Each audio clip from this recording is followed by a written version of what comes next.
Hey everybody, it's Monica, King's Titan Homestead, and today we have another photo collage that brings to you a bee removal from underneath a semi-trailer flatbed.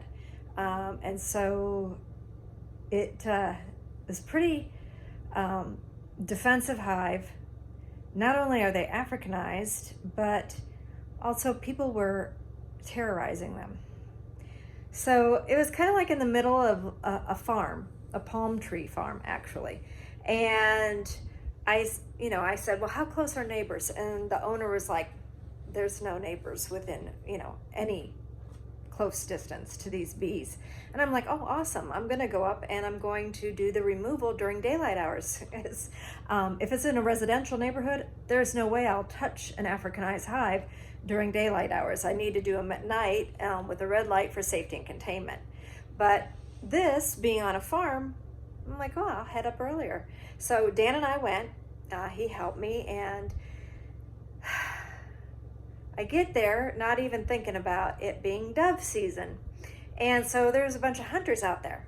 So the first group of hunters we came to, two gentlemen, were just like sitting in the shade, and I stopped and we said, hey, we're going to be doing a bee removal from underneath that semi-trailer flatbed that has that tank on top of it.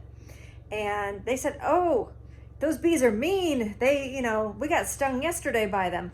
And I'm like, oh, well, we're going to be removing them. So just be careful. You just don't come around, that close to where we'll be working. And they're like, oh, okay. So next thing you know, I get up closer to the tank and, within 100 yards are more hunters with kids and dogs. And I'm going, we're going to be doing a bee removal. And this elderly guy come up to me and he said, yeah, I sprayed those bees. I've been spraying those bees. And I'm like, so the palm tree owner contacted me to do a live bee removal, and I drove 2.5 hours to come up here to help him out. And you're just up here visiting this property, not your land, and you decide to just spray the bees whenever you feel like it. And he's like, well, yeah, they were attacking us. So I thought, and I'm like, well, what did you use? And so he's using like one of those 20-foot cans of Raid, the wasp and hornet killer ones that do not do beehives, because you can't reach the beehive.